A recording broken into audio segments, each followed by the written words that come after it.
The carnivore diet is very often the subject of numerous doubts and concerns raised by so-called experts about certain potential problems and issues it might possibly cause. They mention issues like nutritional deficiencies and cite the high intake of saturated fats, which is supposed to cause cardiovascular diseases. Environmental sustainability. The monotony of such a dietary style, and the high cost of meat. Let's address each important point one by one, starting with the critical issue of nutritional deficiencies. So, let's start with vitamin C. Vitamin C. At the beginning of this dietary change, I myself was afraid it would be insufficient. That's simply not the case at all. Why is that? Because completely eliminating grains and all sugars actually greatly and significantly reduces the overall amount of the need for vitamin C, because grains and sugars increase oxidative stress and therefore decrease the need of antioxidants. As for essential minerals, these vital micronutrients are indeed abundantly present in various animal organs, particularly concentrated in the liver, and also found in other high-quality, nutrient-dense cuts of meat, providing a rich and natural source for bodily functions. And the same could certainly be said for dietary fiber. There's absolutely no conclusive scientific evidence that fiber significantly improves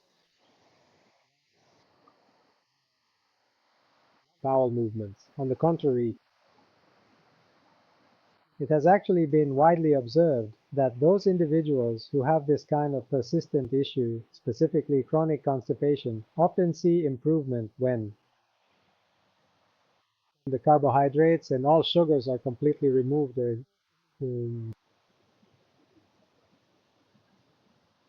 Personally, from what I frequently hear from many others who diligently follow this particular type of dietary regimen, the regularity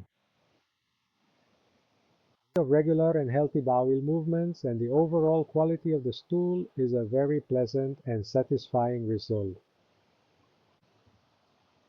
Digestive issues are sometimes mentioned, but they're mentioned by people who talk about it without understanding that it's not just about eating meat. Any kind of meat or whatever you eat together, it's all the same, right? So one should always understand that if we're talking about people who eat meat, but it's processed or marinated meat, or it's eaten together with other dishes like French fries or other types of cooked vegetables, all washed down with wine, beer, or sugary drinks at times, then who should we blame for poor digestibility? The meat? Proper, precise studies should be conducted, so these things that come out of newspaper articles are not very reliable. As for environmental sustainability,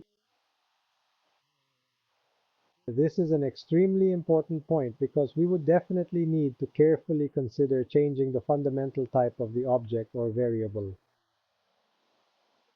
Intensive farming. We would absolutely need to cultivate crops within a truly regenerative agricultural system where animals are able to freely eat their own natural grass.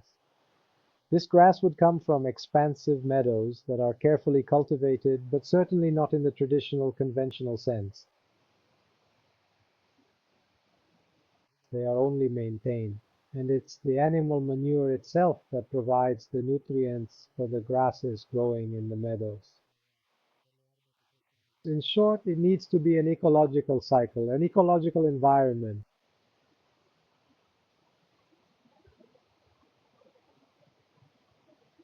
Shall we talk about dietary monotony? Personally, I don't see it. Those who follow this type of diet don't have problems with dietary monotony. I can say that in any case, there are various types, ways of of cooking meat, of combining it with different types of meat, with eggs, with fish, and still end up with dishes that are perhaps different.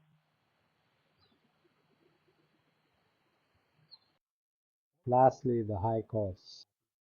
Yes, the costs are high, but it also depends on the type of meat. It should be said that the highest costs are actually for very lean cuts of meat.